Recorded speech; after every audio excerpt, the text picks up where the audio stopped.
आज हमारे महलों में अचानक ही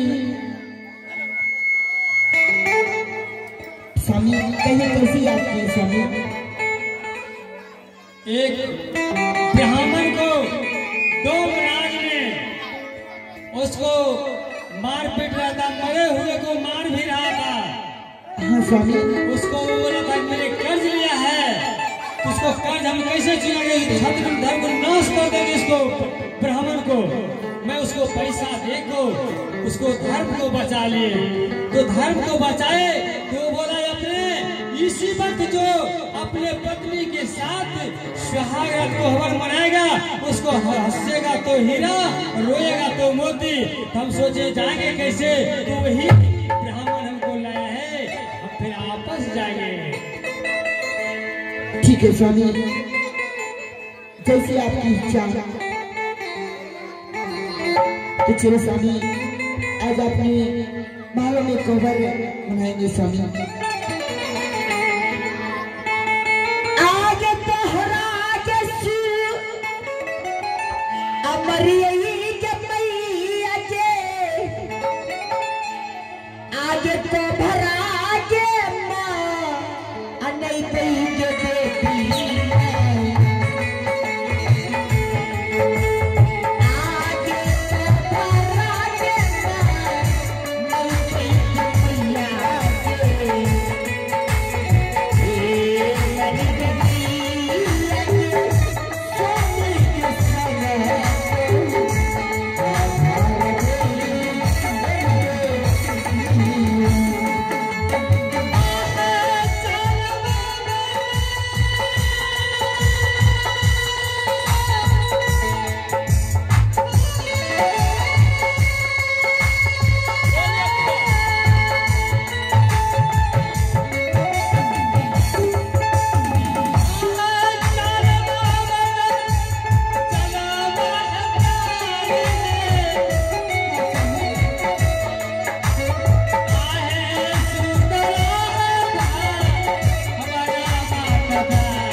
स्वामी हाँ रानी, पर आज घर रुक जाइए ना।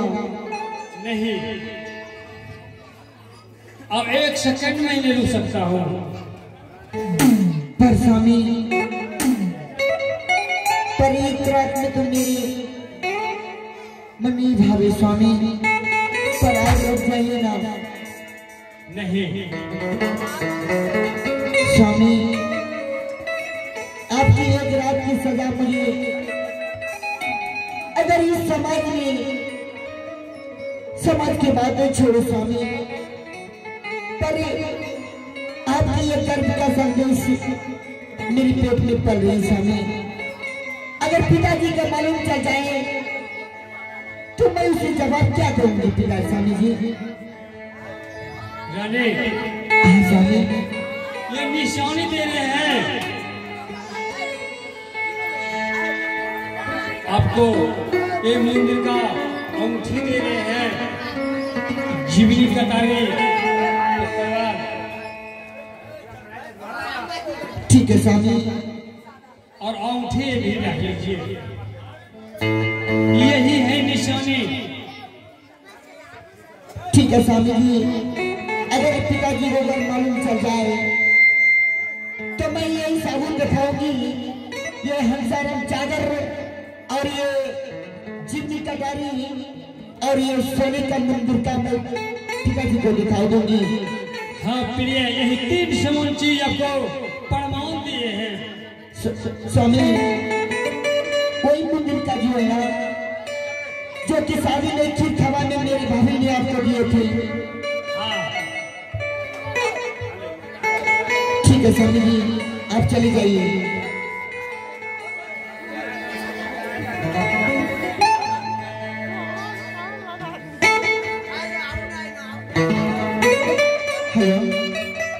पहले गबनहा मायनी, पहले गबनहा मायनी, पहले गबनहा मायनी, से पानी के पठार वो लयेरा, से बनिया पठार वो लयेरा, देखिए दुनिया के रीति की पर मोहलानी गयेरा,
उठा उठा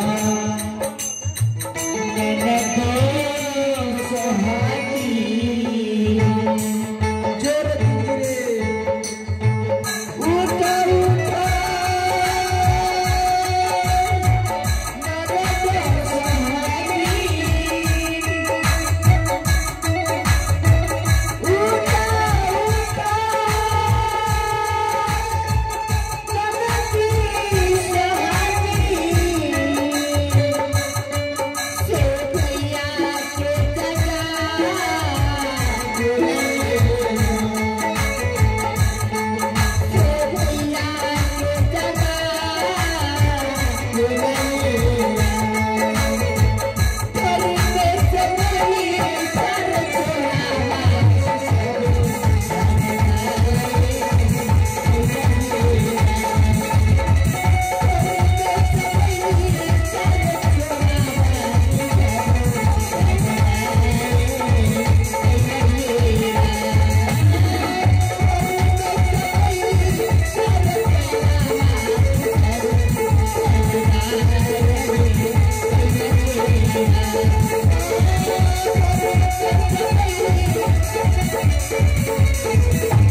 अरे ओ माँ, क्या बात है तुझे माँ?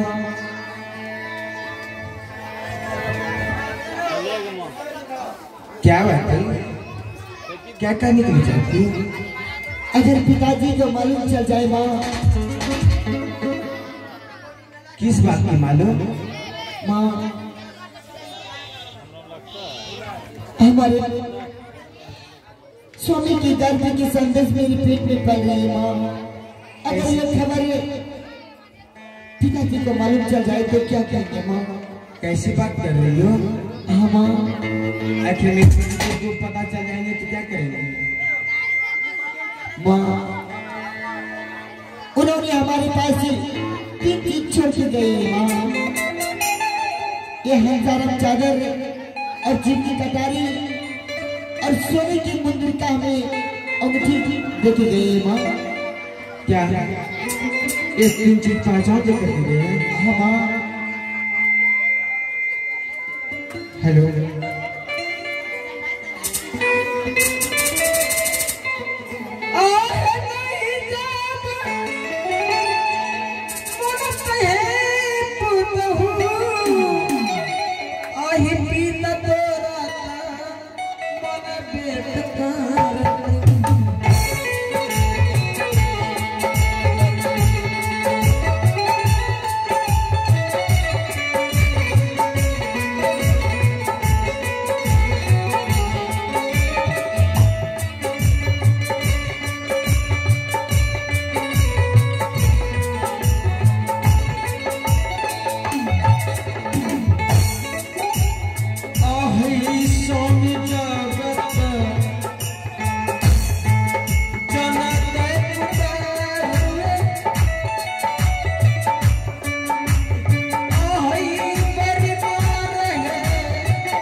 तो यही चीज निशानी बता दूंगी माँ।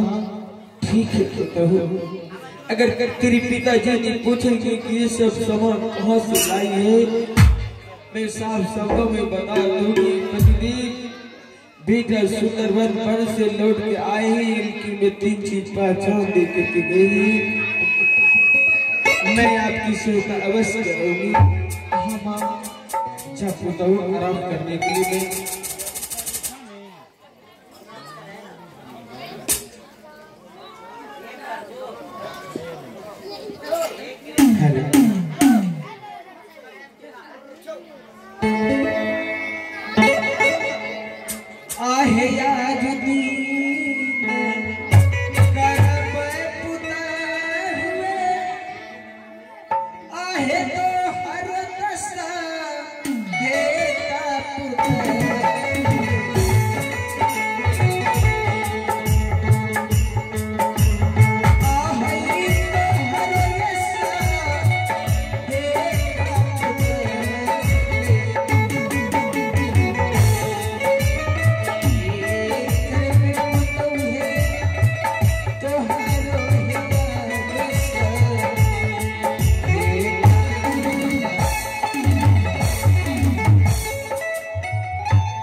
आइए सजनाओ, अभी आप लोग सीन सिनेरी का आनंद ले रहे थे।